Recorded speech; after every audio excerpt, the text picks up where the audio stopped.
on your Beauty with a Purpose project change the way you see your role as a woman in your community and in the world? Thank you, Steve. Swadika, good morning, everyone. Esteemed judges, my sisters, hello again. Thank you so much for the honor to be standing here again today. I believe that all of us here in our rooms growing up, we dream to be a lot of things in this world.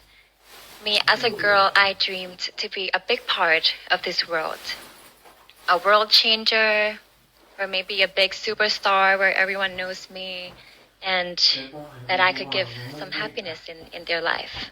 And then, as I said on my first head-to-head challenge, that I went through a breast tumor removal surgery when I was 16. And that is when I started dedicating my life to breast cancer. My Beauty with a Purpose project is called Opal for Her, and we aim to create a future where there is no fears, no barriers, nothing in between women and their dreams. I have worked alongside with patients, survivors, medical personnel, or even the government or the Ministry of Public Health.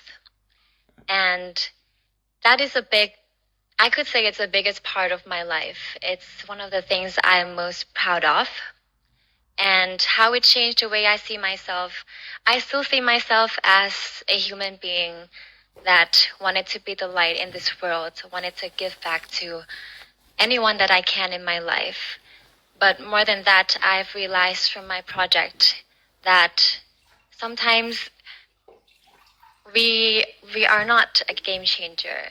We are not the big thing in this world, because what's more important than being the big thing in this world is being the small thing that adds up to the big part of this world.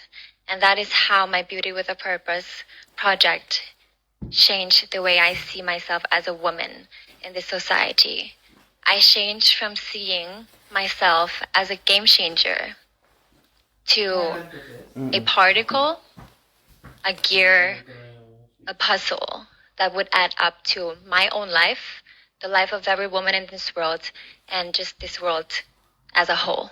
Thank you so much. Thank you very Now, Nudi is a student in international relations, wanting to pursue a career in international relations. Since becoming Miss Sri Lanka, Anudi's led numerous BWAP projects, reaching nearly 10,000 women and girls, and therefore this question has a lot of relevance. How has working on your Beauty with a Purpose project changed the way you see your role as a woman in your community and in the world? Good morning, ladies and gentlemen. Aibowan, namaskaram. First of all, I have to be thankful and grateful for this opportunity to be standing here today, because every year I've been watching head-to-head challenge every year. Now I'm standing here as a finalist. So I'm very grateful. Thank you again. Well, I'll tell you a story first. When I was about 12 years old, I went to a competition from my school to represent my school, and I was with another girl from another school, and she was on her period. And then she wanted to go to the washroom to change her napkin, and then I asked, okay, why don't you go and do it before the competition starts? She said, I only have one. I'm not, I don't have many, so I can't use it. I don't want to waste it. At that time, I was like, why does this happen? What does she mean? Because I never had that problem growing up. And then I did my research in the university on the criminalization of marital rape in Sri Lanka, because it is not criminalized yet, like in many other countries, and that's a problem. I wanted to investigate the connection between the level of awareness women have about their women's rights and the process of criminalization, because I believe in order to speak up against this violence, you have to have a knowledge about your rights. Other than that, you don't have any sort of opportunity to talk about it. And then only I found about period poverty. I realized besides violence, they're also going through period poverty. They're not just victims of menstrual poverty, they're also victims of violence, both at the same time. So I started my project after that. And then I realized I started this project to give back, but I'm also receiving something back. This is just purpose giving back and forth. And I have helped over 10,000 women and girls.